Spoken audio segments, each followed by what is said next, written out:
Hello and welcome back, my beautiful friends. We've got a really special video for you today. I am going to paint a picture, and it is my intention that I'm able to do this in a way that lands in your heart, that it something clicks for you. You have this recognition of a pattern that is within you in your psychology, in your spiritual makeup, that is the story of all of us and what people are experiencing right now, so that you have clarity. You have this sense of, that's what I'm dealing with. Okay. Very empowering to know this. All right. One of my favorite stories that I was always drawn to, especially when I would read the Bible as a kid, was the story of Moses. Now, if you're new to this channel, I'm always going to say this.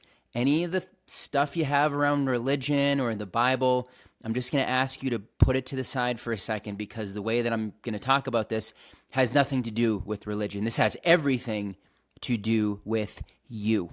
And you're going to see exactly what I'm talking about. This is the story of Exodus, where Moses leads the chosen people, the Jews, out of Egypt through the Red Sea that was parted into the desert where they wandered for 40 years or whatever it was, and then brought them ultimately to the promised land. That story, my friends, is not, to the dismay of many of my fundamentalist Christian folks out there, it is not a literal story. It is a story of what's happening within you. It is your consciousness, and it is what many people on the planet are going through right now.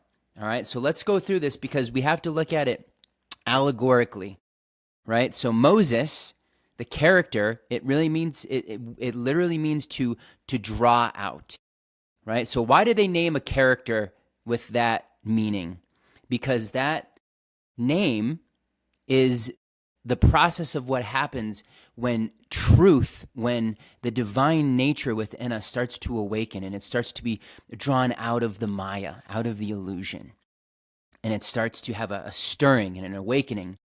And it wakes up in the lands of Egypt, right? This is when you start to become aware of, if you want to call it the matrix, of the things that you're looking around and you're like, what is this? This is not what I thought it was, right? And you start to realize that there's a level of bondage within yourself, right? You're fighting your mind. Your mind seems to be always working against you.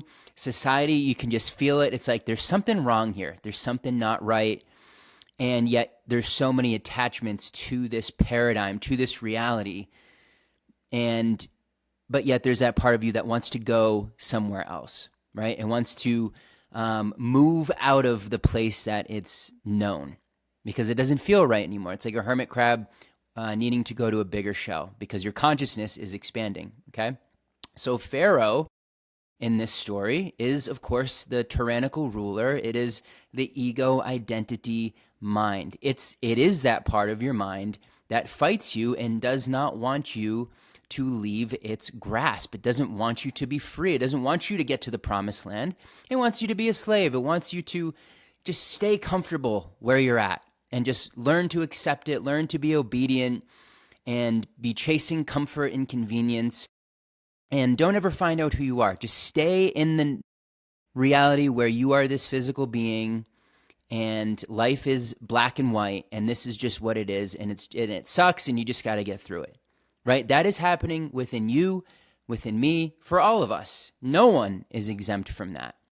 We just have different levels of influence that veil had gotten pulled over our eyes. So all of us at one point or other are going to wake up and realize we're in the lands of Egypt.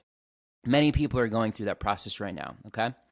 So Egypt itself, that is the left side of the brain. Egypt is the land of the oppressed, right? That is where your thoughts are attacking you. You got the not enoughness, you got imposter syndrome, you got lack, you got scarcity, fear, right? Everything is ruled by fear to try to keep you where you've been. You start to calculate and reason and trying to come up with all the reasons why you shouldn't leave this place that you've known, right? And it causes a lot of discomfort when you start to battle with that, right?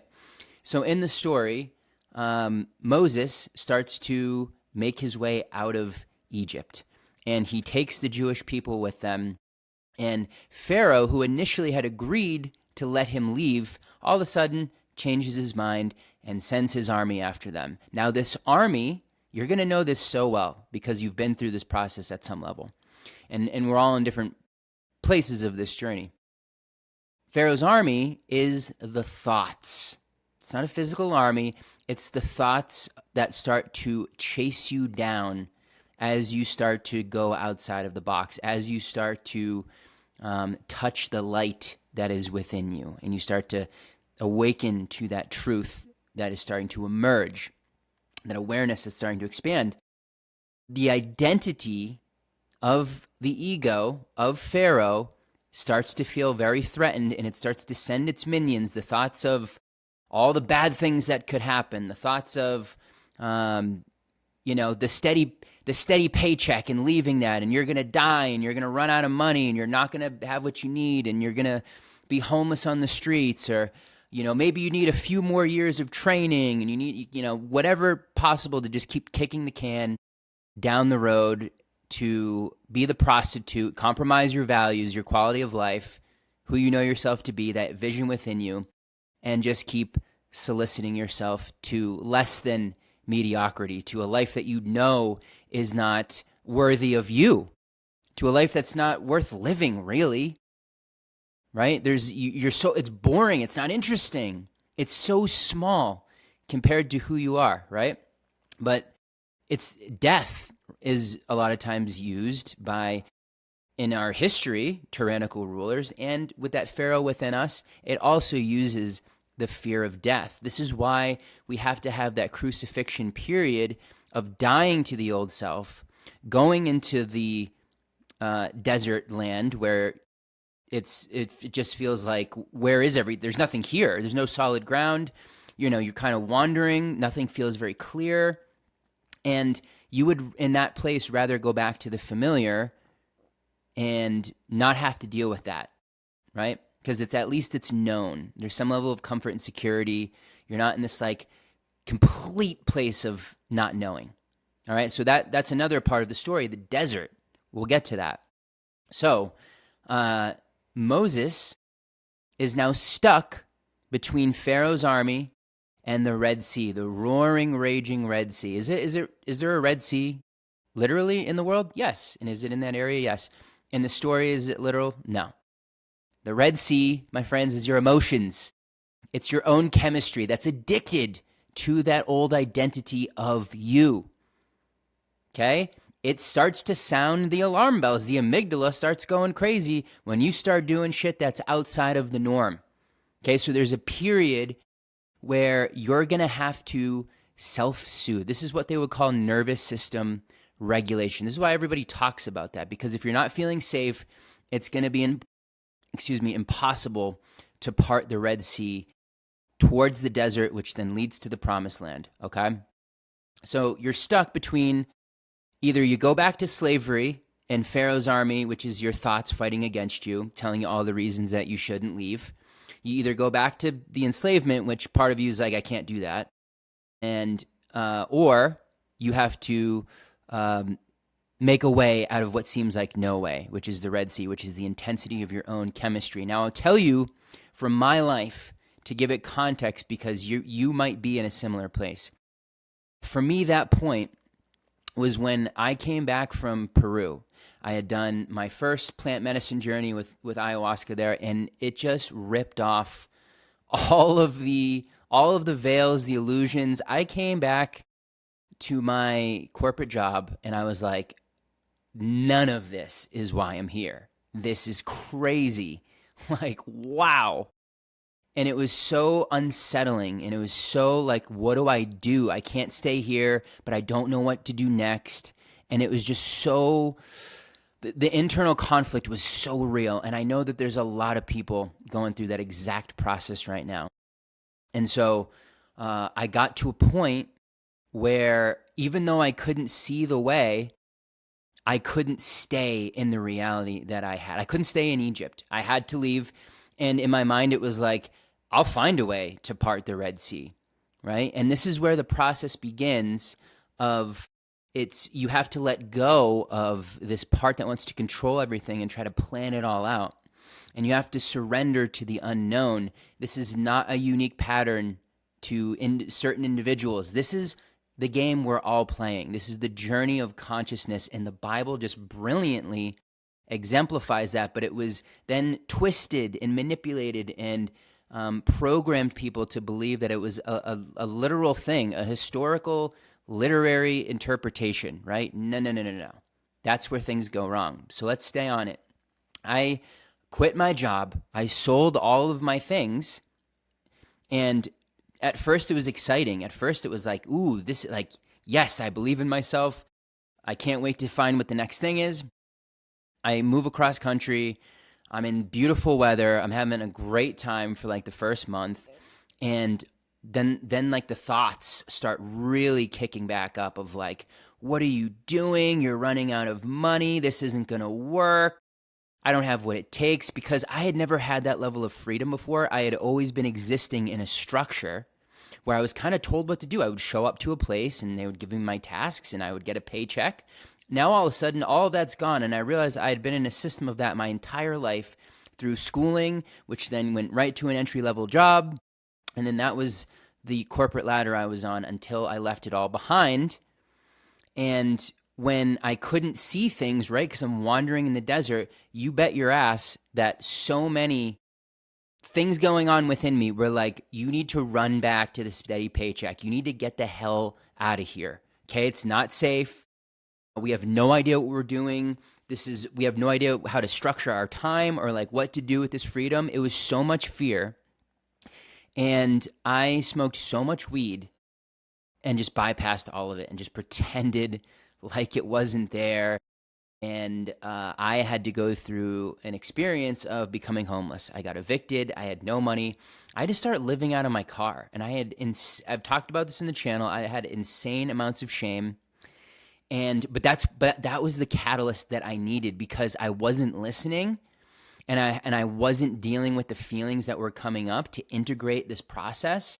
I wasn't meditating to get the guidance that I needed, and we'll get into that, because you absolutely have to be doing that as part of this journey. If you're not meditating, if you're not creating space, there's no way to claim victory here. It's just impossible.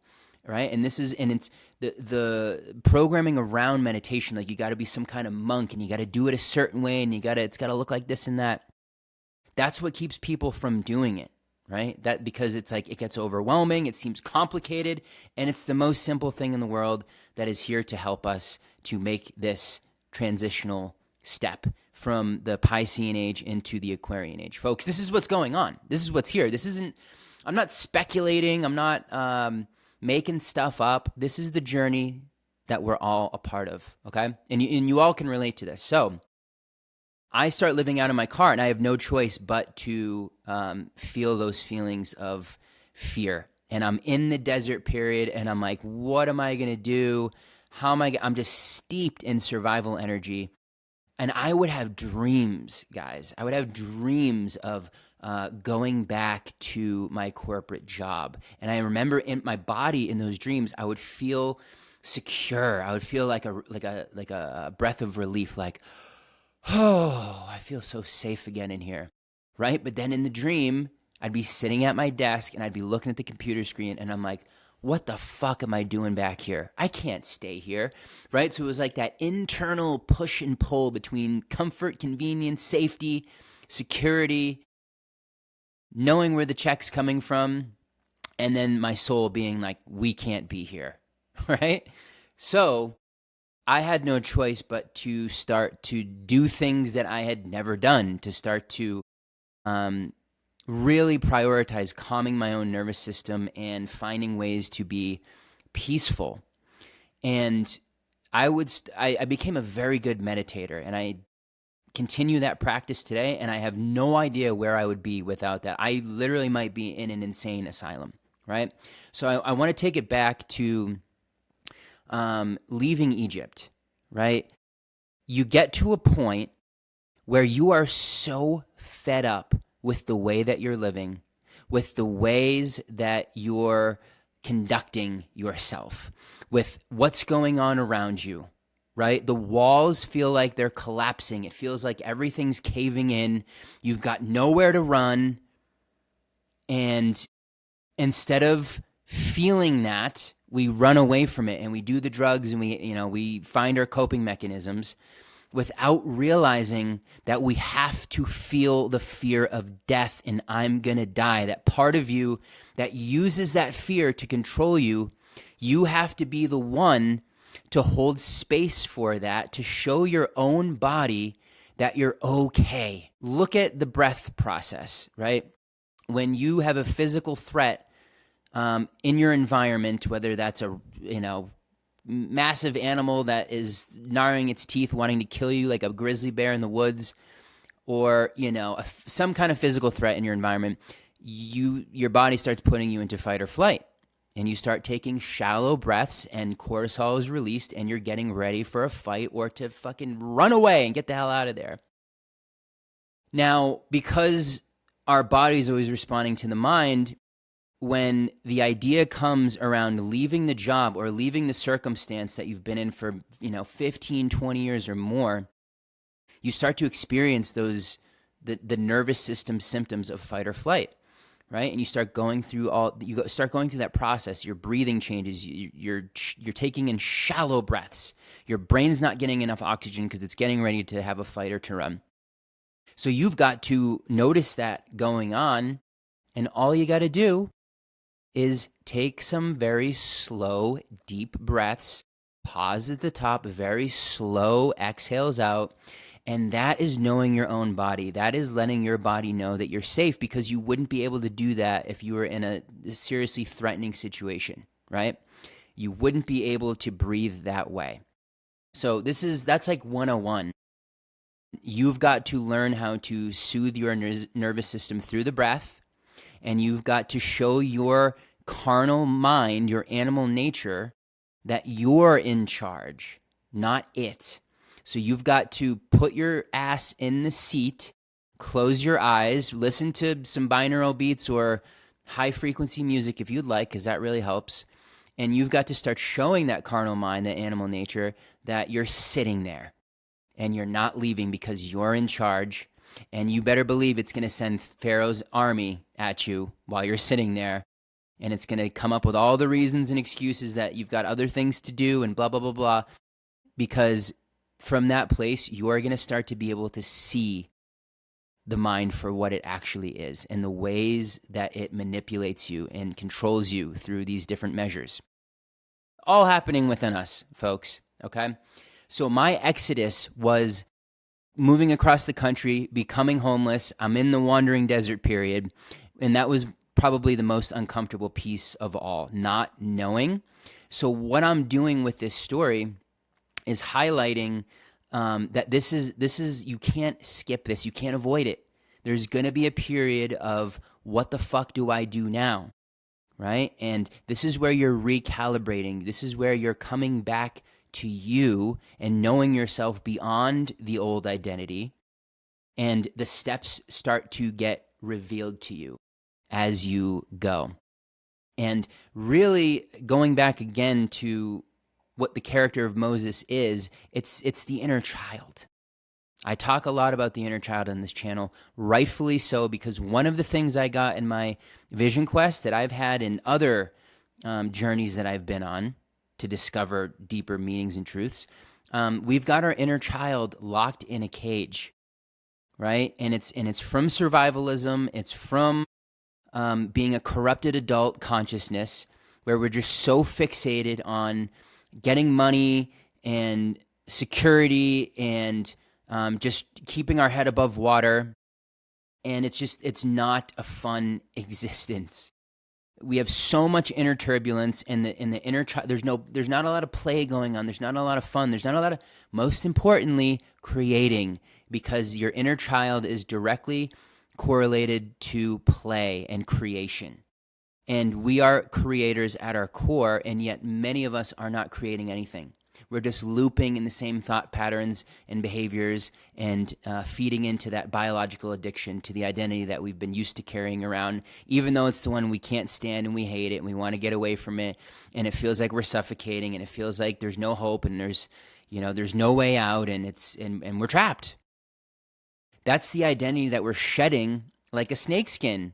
But if you're holding on to it and you're just up in the mind constantly thinking, this is why Buddha, Jesus, take no thought for your life. Be still and know that I am God. Which means shut up, take some big breaths, relax, you're okay.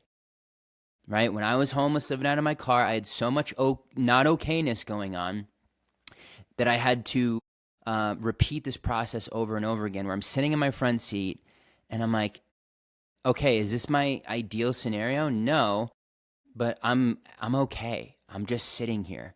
Nothing's trying to kill me. Nothing's coming after me. This is my own mind that I'm having this experience in. That's all that it is. These are ideas, figments of my imagination of worst case scenario. Okay?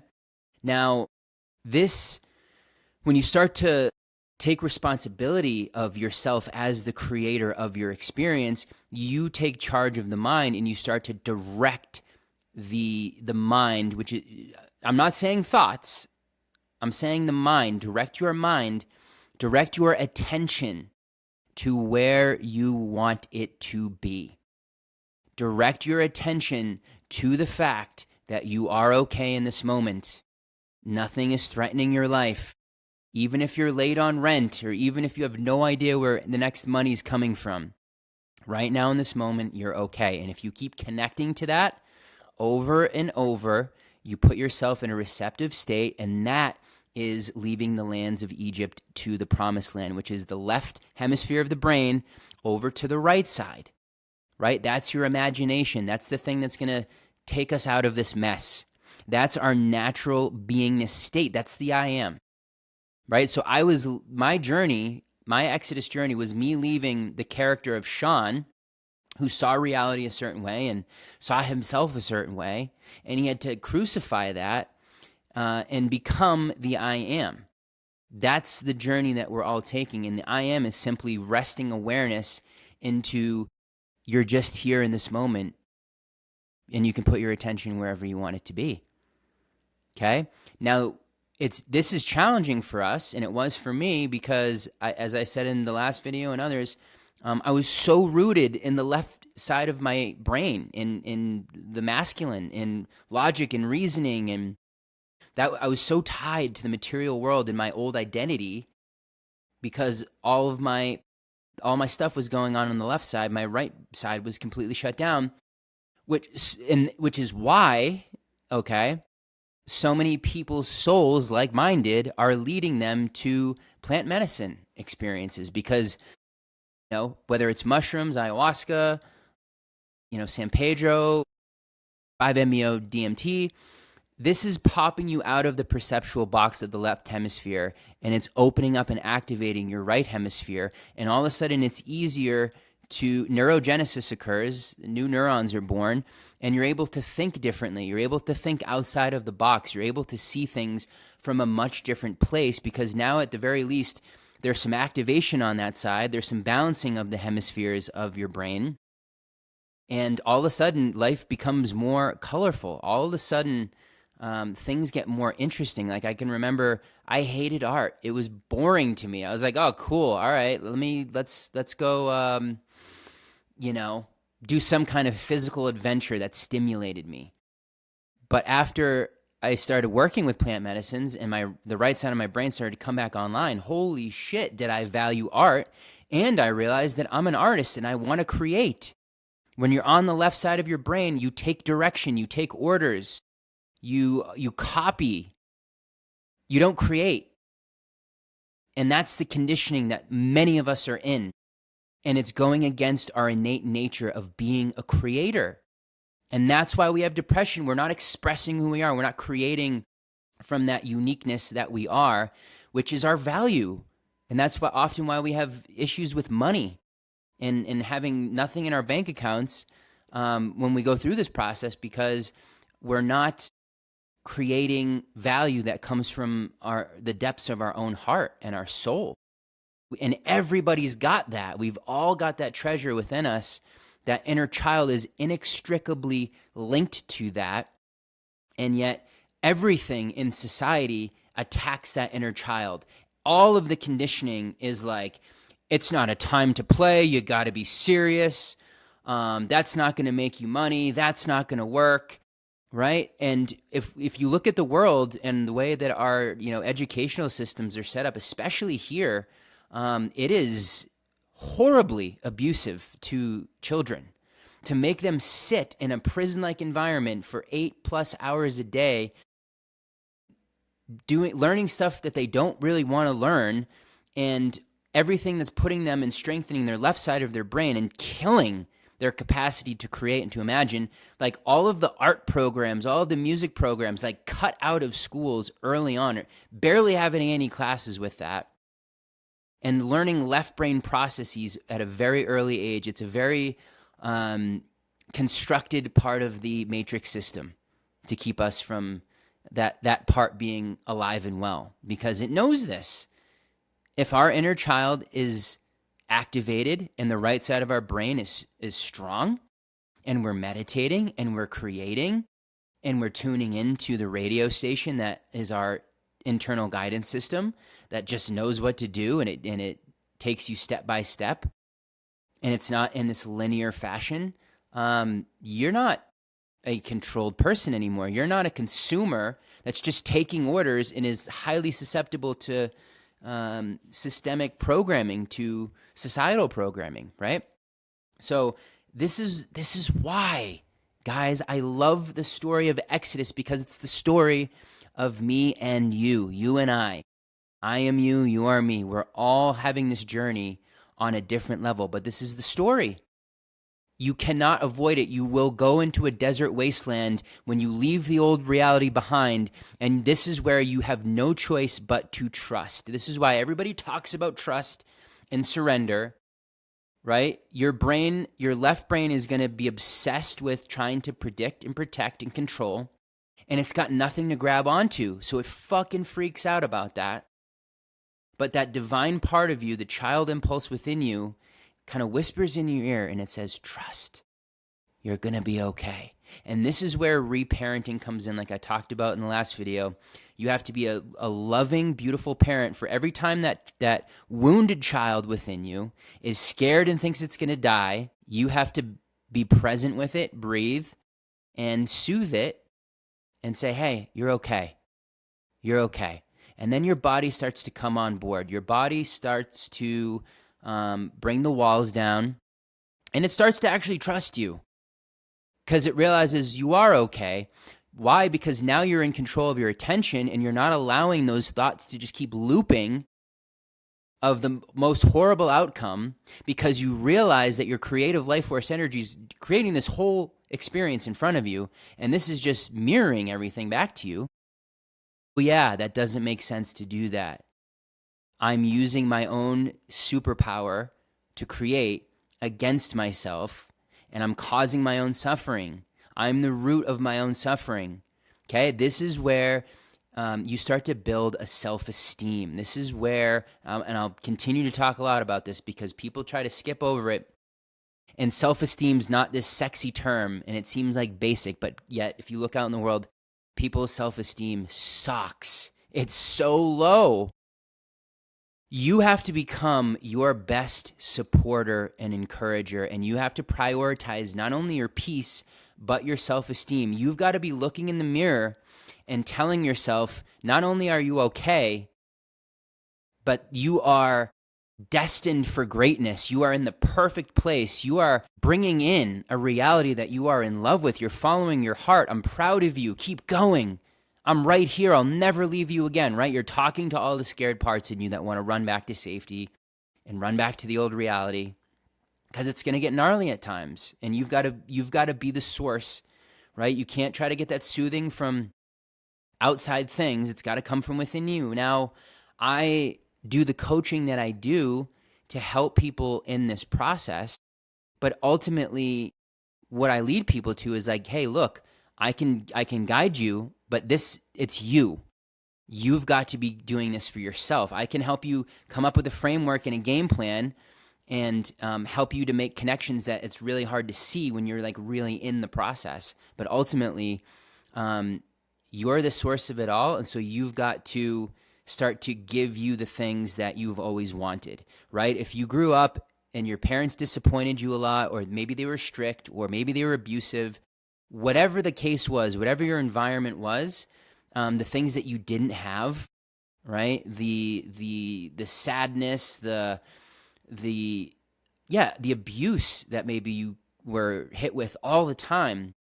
You've got to be the opposite of that to yourself. You've got to give yourself the encouragement. You've got to put your attention on things that make you feel good, things that make you feel expanded, things that help you to remember who you are. Whether that's working with people who have gone through this process, whether that's content or material that makes you feel that feeling of truth. Don't get addicted to it. Don't let it be too much of a pacifier. Just let it be something that you work with that helps you anchor back into that, and then start creating it for yourself. Because once you start creating, you're going to come back online and your right brain's going to start to get strengthened. And now you're cooking, right? Now you're parting the Red Sea. You've soothed your nervous system, and it's not working against you anymore. You're making a way out of no way. Okay? Because the ego mind is going to look ahead and it's going to be like, there's a wall. There's nowhere to go. What do you mean? Like, let's go back. And the real you has to say, oh, there's a door in that wall. Let me show you. Okay? And this is where we start to tap into our divine power. This is where things start to get exciting. All right? But it's all the process of leaving Egypt. It's Pharaoh's going to try to chase you down with the thoughts. And you've got to part the Red Sea. You've got to overcome your own chemistry. All right? And you're going to wander a little bit and not really be sure, and just know that that's all part of it. If you're confused, if you feel lost, if you feel trapped, if you feel stuck, just know it's all part of it.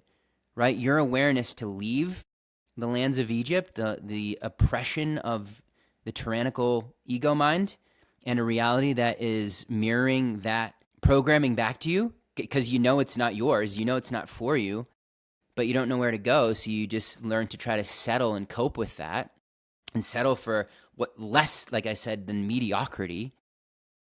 No, you've got to let that go. You've got to face and confront the Pharaoh of your mind and start to take responsibility, right? Confront the victim within you that gets to stay in comfort and convenience, but at the sacrifice of the soul, of your enjoyment, of your fulfillment, of your happiness in your short time that you're here in this body as this story of you. From that place, you never get to discover the unique aspect of you that's going to bring you the highest joy, the highest fulfillment, the most incredible synchronicities, where life feels magical and you're surrounded by people who love you and know you for who you are and value you. All of that's waiting for you on the other side of the Red Sea, on the other side of the desert. The promised land waits for you, okay? Now, the last thing I'll say is it's not just one Red Sea, okay? You're going to have many of these kind of fractalized experiences of this process. It's levels, okay? This is why I make the building analogy, because you're taking the elevator up the levels of your consciousness, and each one of those levels, just like a video game, it has a boss. It has the different Pharaoh to try to keep you back at that level once you've calibrated to it. And then you've got to leave it behind to go to the next one and evolve to a greater level of expansion. And you start to make your way up towards the penthouse suite.